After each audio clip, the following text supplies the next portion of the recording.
Kaixo, Nur Musaik naiz, ungikoa naiz, eta, islamari buruz hitz egingo dut.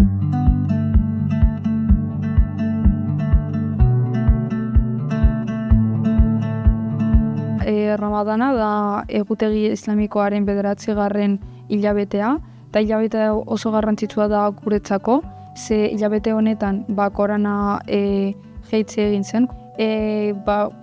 Guztiok ezagutzen duguna da, hilabete honetan barau egiten dugula musulmanek, gaixotasun kroniko bat badaukazu edo horrelakoa ez da egiten, eta emakumeen kasuan ere haurdunaldian edo hilerokoan ez dute egiten, eta baita ere amamantatzen dagoen emakumearik baita ere ez da derrigorrezkoa. Nahi badu egitea, egin dezake, eta ez badu egin, ez da ezer pasatzen ere.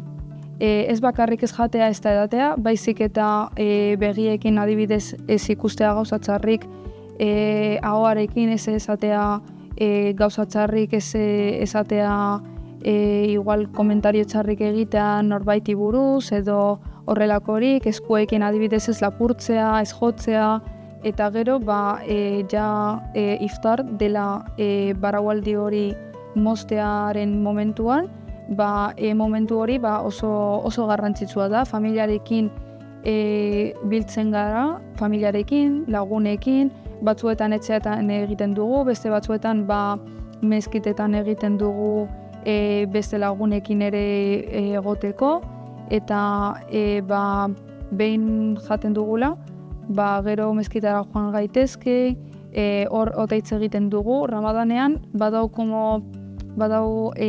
otoitz berezi bat egiten dugula, danok batera egiten dugu, danok pozik, eta momentu oso bereziak dira Ramadanean igarotzen ditugunak.